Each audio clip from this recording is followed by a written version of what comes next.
My mother planted these blueberries here some years ago. She said it was to hide the power pole because she didn't like looking at it. Based on their height and the fact that the fruit ripens around May, I believe there's some type of southern highbush variety. When we first moved back to Magnolia Bend, we always look forward to enjoying the fruit they produce each spring. But we haven't gotten much off them the last few years thanks to the blueberry maggot, which is the common name for Rhagoletis mendax, a fly in the Tephrididae family. You see, the adult female of this species injects a single egg into each blueberry as the fruit begins to form in early spring. Once the egg hatches, the larva eats the fruit while it develops for about 2 to 4 weeks, after which it bores a hole out and drops down onto the ground, where it tunnels 1 to 2 inches into the soil and begins pupating. Then, when the next spring or summer rolls around, the adult fly emerges from the soil so that it can prepare to reproduce and start the cycle again.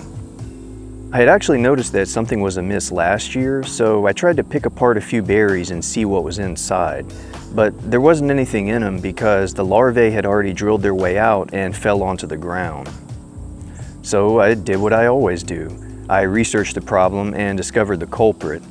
There's some pretty good information online about it because it's such a problematic pest for commercial growers. I'll post some links in the description to a few resources I found, but I'll summarize them here for you. Now, one of the things I read initially was that if you let the grass and weeds grow up tall underneath the plants, it can end up protecting the larvae and pupae as they're developing over the off-season. They do have a number of natural predators like ground beetles, ants, centipedes, and other surface hunting arthropods, plus birds and small mammals will dig them up and eat them. It therefore makes sense that removing that vegetative cover might help expose the defenseless maggots.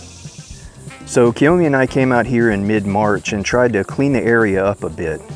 My mother had put these old chunks of concrete around the trees, but we moved those over to the eastern property line so we could use them as a border for some ornamental beds we built.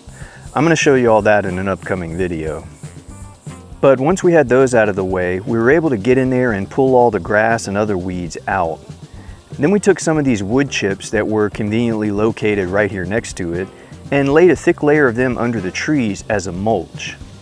I don't know if this is going to help the fly problem, but it needed to be done anyway. Turf grass in particular can outcompete other plants for water and nutrients, so the farther away it is from the stuff we actually want to grow, the better. Aside from that though, my idea with the mulch was twofold: to prevent the larvae from reaching the soil after they drop from the berries, and to prevent the adult flies from emerging from the soil after they pupate. That seems logical, but the reality might be a bit more nuanced.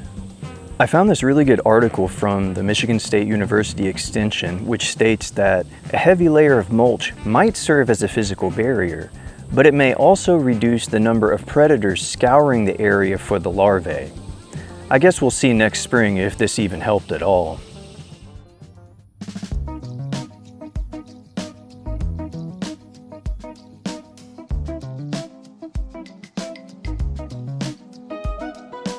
Okay, there are a couple other ways you can try to control Rhagoletis mendax. You can spray kaolin clay all over the berries, which irritates the female flies when they land and distracts them from the egg-laying process.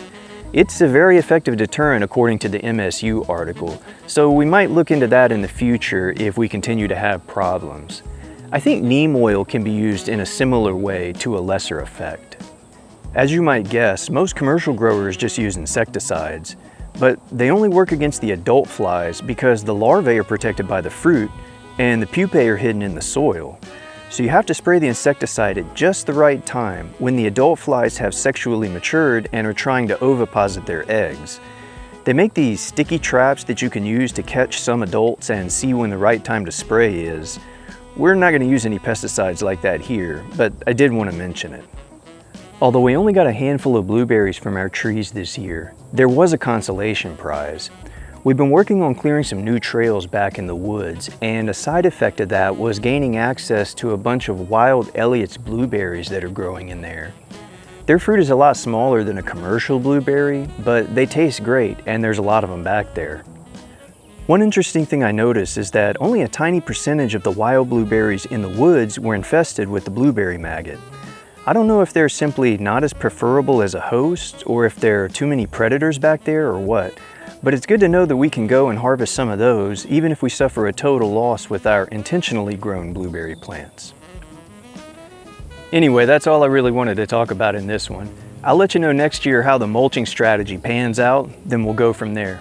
Thanks for watching, and until next time, good luck out there.